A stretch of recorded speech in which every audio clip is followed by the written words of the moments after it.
Back in my Sonic.exe video, I mentioned the Godzilla NES Creepypasta, a generally well-received one and one of my personal favorites. It comes as no surprise that there's a Friday Night Funkin' crossover for it, suggested by Troll AVI, so big thanks to them for that. However, these days Friday Night Funkin' mods are a dime a dozen, so why was this one interesting compared to, say, the Will Smith Slap mod?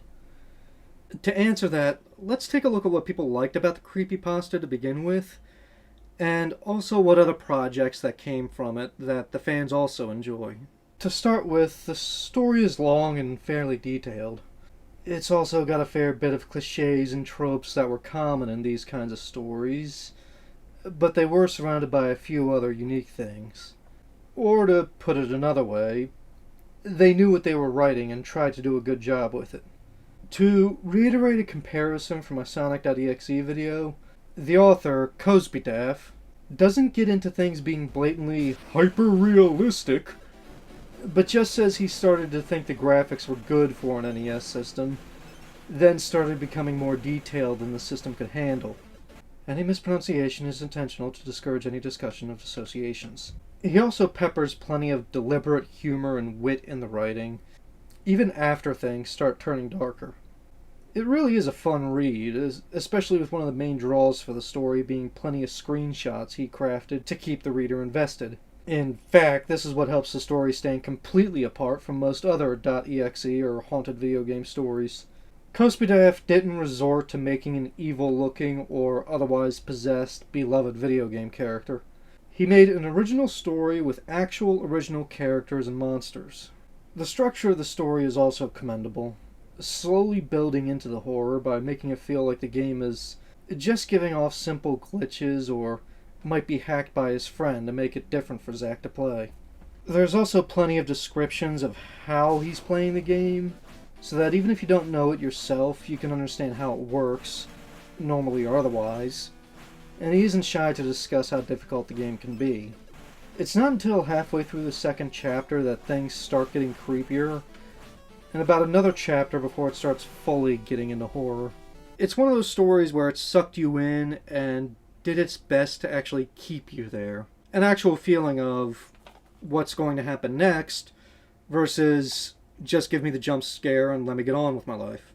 In the end, the Godzilla Creepypasta was more than a simple .exe style creation, and it inspired a couple projects that stick very closely to the creepypasta, which not just brings us to the Friday Night Funkin' mod, but also a playable game of the creepypasta. The game is notable since it's not just All One Works developing it, but Cospedaf himself is involved with the project to help create new enemies and monsters to expand the experience beyond the original story. Currently only the first 3 worlds are finished, but it features the ability to play as the bosses amongst other fun additions. A bit hard and annoying at times, but that's NES games for you. And then there's Friday Night Monster of Monsters. Now, since everything follows the story so closely and so well, I'm going to go through the story beats using all 3 of the sources as we go further, starting with this one. There's going to be a mix of footage from the game and the Friday Night Funkin' mod, but I think it's going to be clear which one's the music mod. The 2 games start differently, with the playable game acting like a typical copy of the NES game, while the Friday Night Funkin' mod opens with a narration from Zack quoting the original story to set the stage. The playable game will allow you to move around the map and go through side-scrolling stages, while the mod goes straight into the first monster battle with Godzilla. Both games, however, made sure you can relive the experience of getting stuck in a corner by his tentacle whips. Godzilla gives a fun song called Amoeba that does a good job of making it sound like something straight out of an NES game. Generally speaking, nothing out of the ordinary is going on, which follows how things go in the actual story. Following that, we get a nice little surprise for a music game. We not only get to move around the board like in a normal game, but also Mothra is unlocked to use as well. Each playable monster has their own life bar, as well as vocals for when they sing. Also, like the normal game, you can choose which opponent you face next. I went through different combinations for a few playthroughs, but we'll just go with Godzilla next, since that's how the story went. Bad Omen fits as a title for this song, with a feeling of dread coming from the song while Godzilla's roar starts things off, or Mothra's screech, whoever you have. In any case, this is where Godzilla starts glitching out again, to show that from here on out, as if it's a bad omen, haha, things won't be what you'd expect from the normal game. Also, this song, or at least this level as a whole, introduces the health pickups in the music charts as the only way to regain your energy in this mod. Once again, something from the game itself reflected here. The song ends with the glitches consuming Godzilla after a final triumphant roar, and we can either change our monster or move on to the next challenge. Next in the story is Mogera and the song Bad Signal, and he appears twice the size he should be, which, as someone who has never played the original game, I'm glad that the narrator pointed it out in the story. This is probably my favorite of the story songs, though with fireballs as trap notes that damage you, it's also probably the hardest. Once again, Godzilla's roar is used effectively during the song, though you'll have to work more to get the one toward the end. And when it's over, Mogera disintegrates into a pile of pixels that melts away. The final monster on Mars is Titanosaurus. While us know-nothings might think this is actually things getting back to normal, Zack in the story points out this monster isn't supposed to be in the game at all. And if you disagreed that Mogera had the hardest story mode song, this one, called Out of Place, is the other contender. No fireballs, but it's faster and more intense with the notes that you need to hit. I'll get into a discussion about the difficulty of the songs compared to the speed of them later, but for now I'll just say the quality of the music is fairly good overall. Plenty of them got stuck in my head after I finished playing the game. It's here that the story of the demo is over, but not the story of the creepypasta. And at this point, I'll pause to give you a moment to think about something. Do you, either as someone who hasn't read the original story, or putting yourself in the shoes of someone that hasn't, get the appeal of why people like the creepypasta, and understand why they want to see either the playable game or this crossover? It's good music and generally good gameplay, if you can keep up with it, but has it stood out from something like Sonic.exe yet? Looking at this from the point of view of ignorance, it's clear the game has horror vibes, and that continues in the extra songs under the jukebox selections. I'll cover those after the rest of the main story stuff, by the way. However, the mod isn't suggesting what the actual deal is with all this, mainly because the demo ends before the real stuff starts.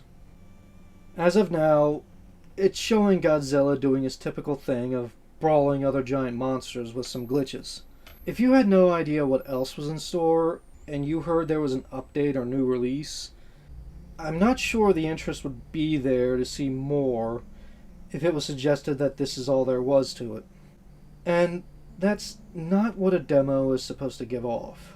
Now, there's a caveat to this in the mod with the joke song Deus Ex Machina, but if you didn't know what it was referencing, you'd still not realize what it was hinting at. It's an interesting thing to think about, at least to me, but now that I've mentioned it, let's continue on with the story and see how it all links back up with the joke song. I won't give it all away. There's a lot of details that help add to the experience and quality of the story, but we'll cover the important bits. See, after the Mars stage, the idea of the Godzilla monsters starts to get thrown out the window.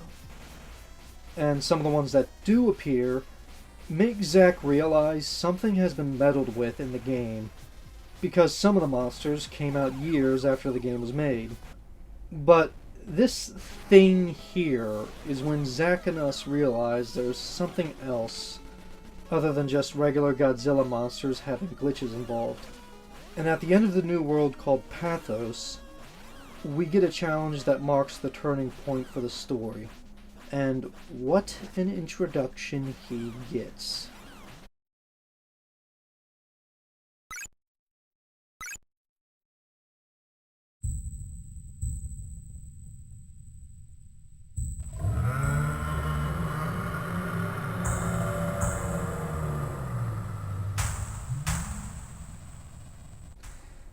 This is Red, and with just one look you can tell he's the big bad bastard the story revolves around.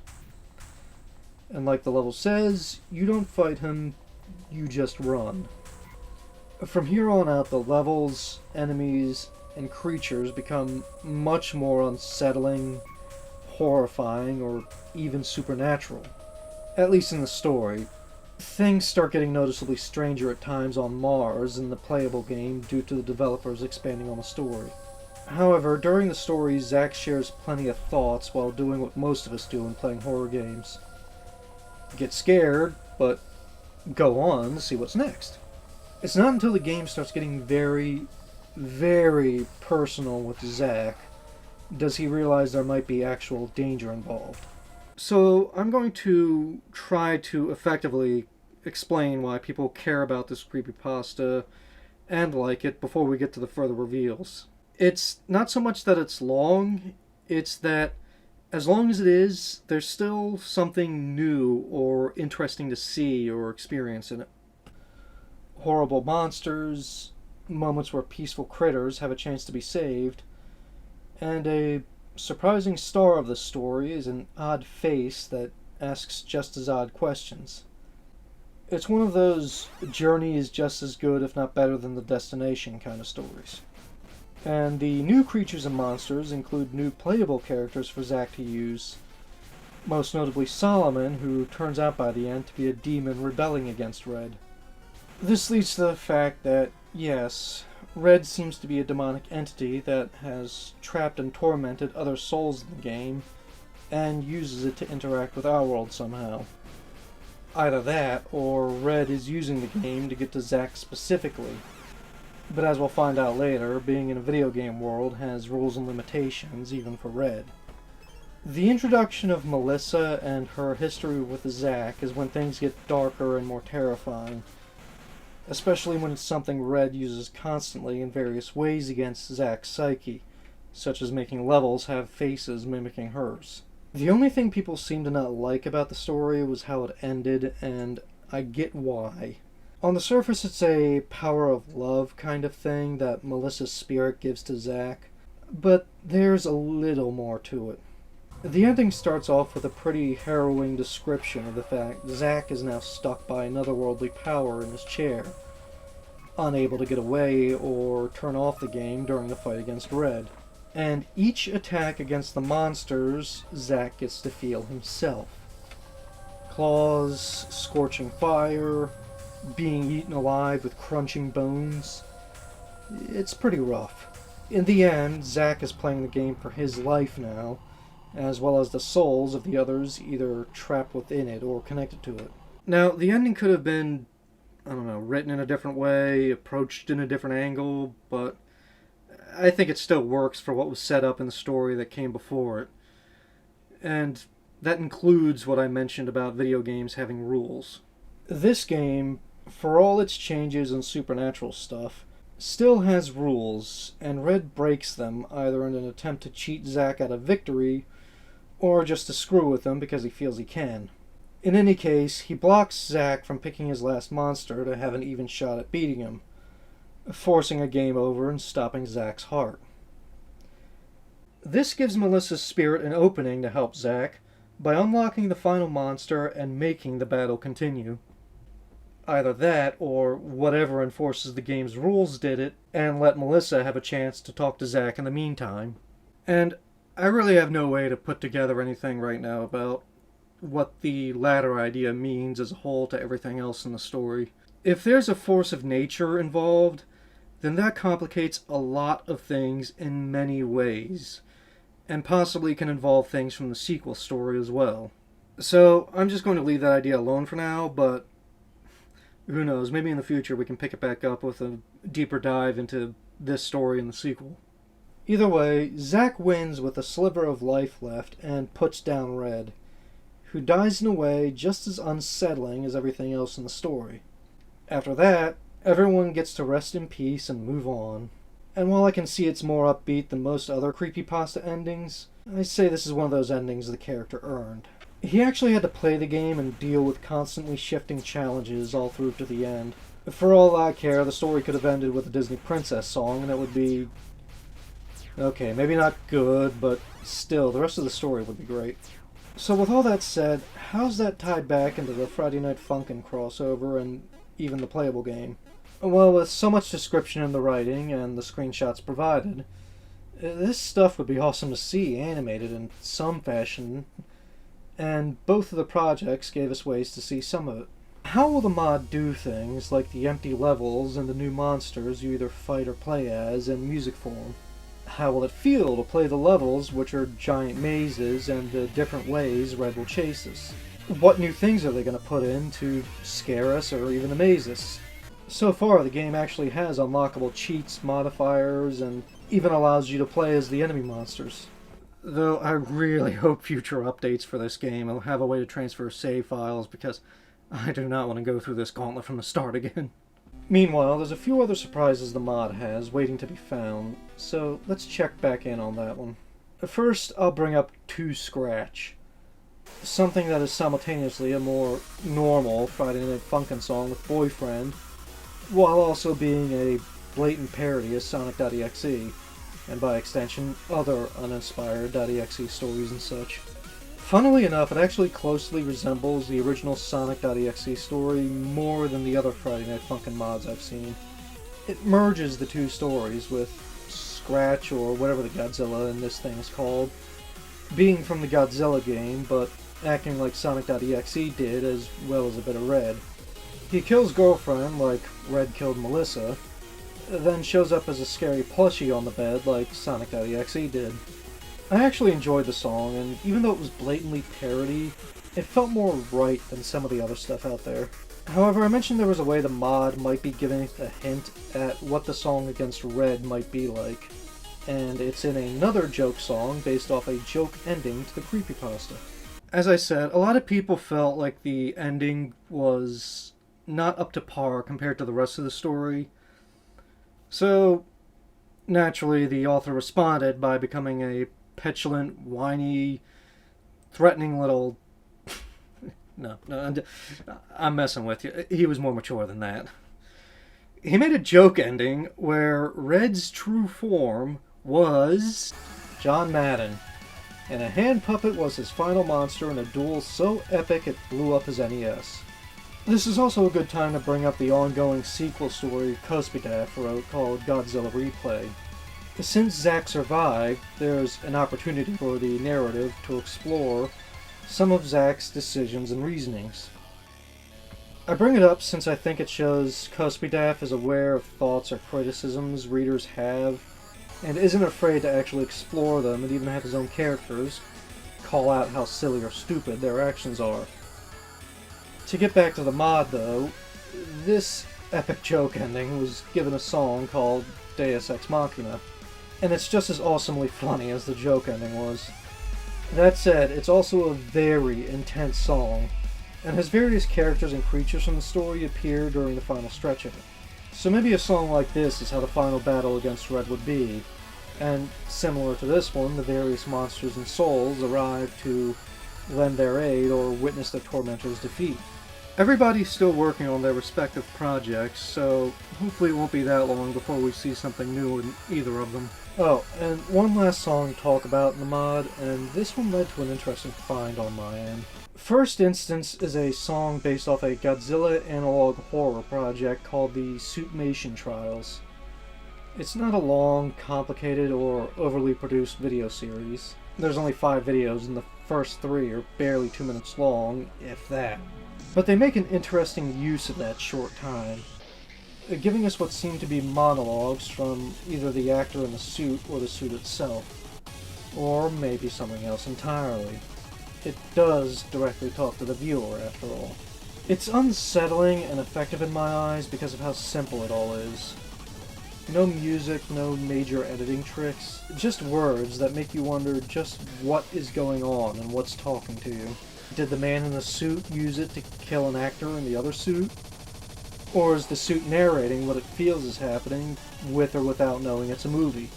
Is the VHS tape itself just an entity that's screwing around with whoever's watching it? I'll link the channel so you can take a look yourself, and while there isn't much to go on with the videos, it's still a bit of a pleasant surprise. Now, to look back at the song, I'm not sure how good it fits the inspiration. The song might be good overall, but remember, the videos were pretty silent, and the Godzilla suit didn't really do much, and honestly didn't have to. I think the original videos and captions playing in the background was effective enough.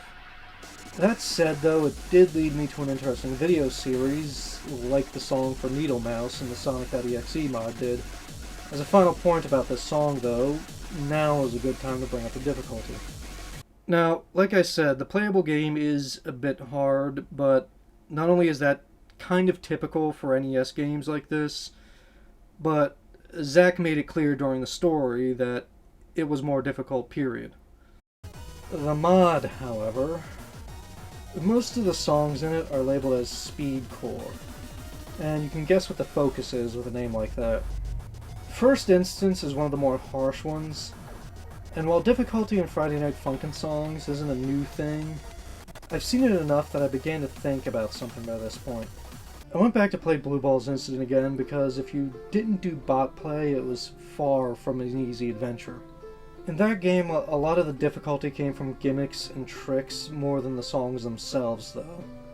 Constantly depleting health, trap notes, stricter timing on hitting the right notes.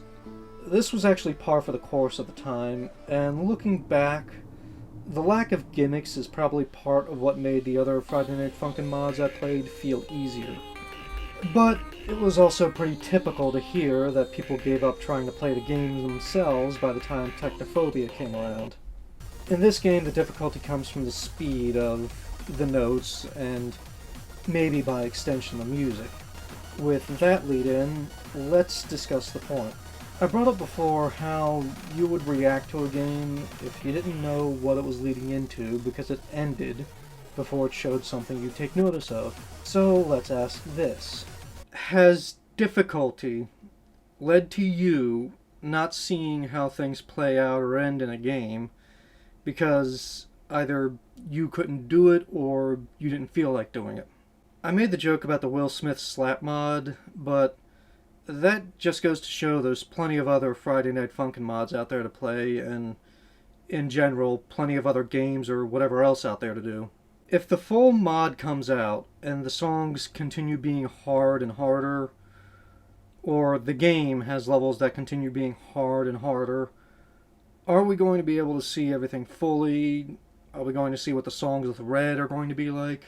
Does either the mod or the playable game get so frustrating that eventually you feel like just putting it down and walking away because you know you can either read what happens in the creepypasta or see other people play it and beat it on YouTube?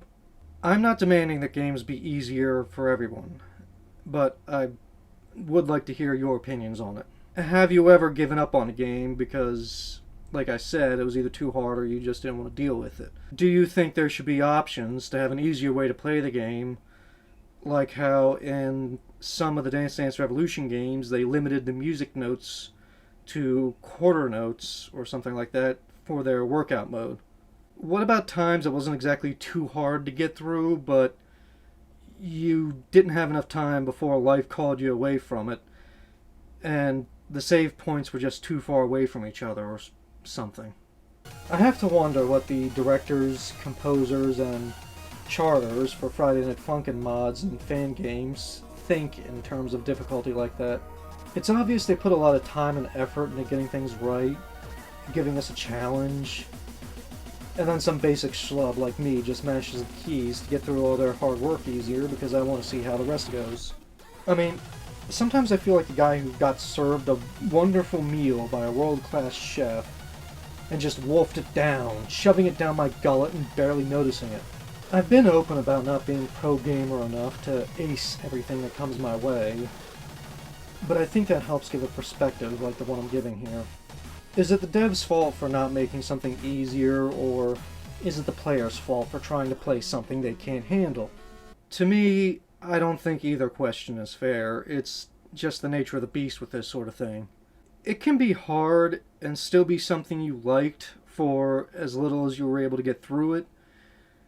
And if the developers have a vision of what they want to do, then they should be allowed to fulfill that vision to the best of their ability.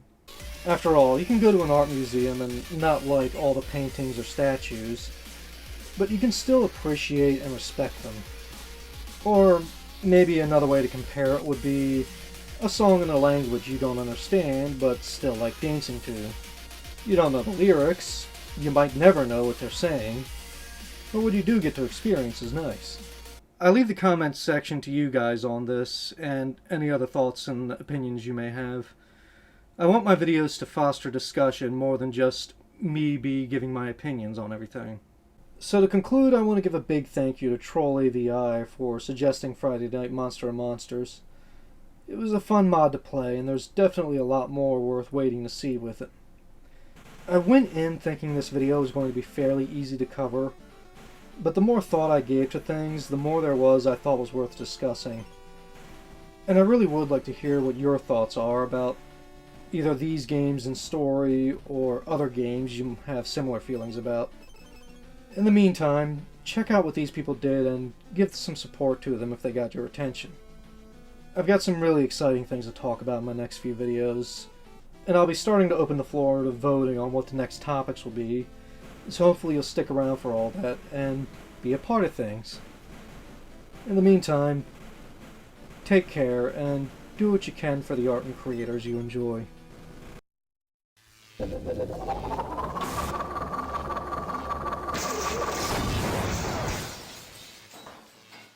rap battle was so intense that it caused my NES to explode. I borked the game.